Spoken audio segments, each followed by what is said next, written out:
ലെബനനിൽ ഹിസ്ബുള്ളക്കെതിരായ ആക്രമണം തുടർന്നാൽ ഇസ്രായേൽ സൈന്യത്തെ ആക്രമിക്കുമെന്ന് IRGC.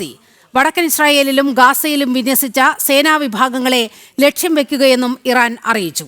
യുദ്ധം അവസാനിപ്പിക്കാൻ ട്രംപ് മുന്നോട്ട് വെച്ച 15 നിർദ്ദേശങ്ങൾ ഇറാൻ സ്വീകരിച്ചേക്കില്ല എന്ന റിപ്പോർട്ടുകളും പുറത്തുവരുന്നുണ്ട്. ഇറാൻ യുദ്ധം ആരംഭിക്കുന്നതിന് മുൻപ് തന്നെ ഹിസ്ബുള്ളയെ ശാക്തീകരിക്കാൻ IRGC ശ്രമങ്ങൾ നടത്തിയിരുന്നു.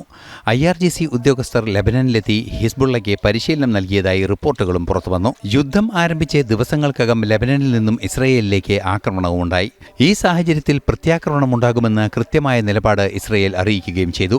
ഈ പശ്ചാത്തലത്തിലാണ് ലെബനനിലെ ഹിസ്ബുള്ളയെ ആക്രമിച്ചാൽ വടക്കൻ ഇസ്രയേലിലും ഗാസയിലും വിന്യസിച്ച ഇസ്രയേൽ സേനയ്ക്കെതിരെ ആക്രമണം നടത്തുമെന്ന IRGCയുടെ ഭീഷണി.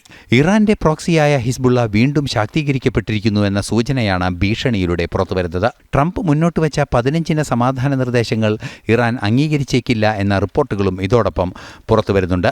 ഗാസയിൽ ഉൾപ്പെടെ ലെബനനിലേതിനു സമാനമായ നീക്കങ്ങൾ IRGCയുടെ ഭാഗത്തുനിന്ന് ഉണ്ടായിരിക്കാനുള്ള സാധ്യതയും തള്ളിക്കളയാനാവില്ല. ഇന്റർനാഷണൽ ഡെസ്ക്, ജനം.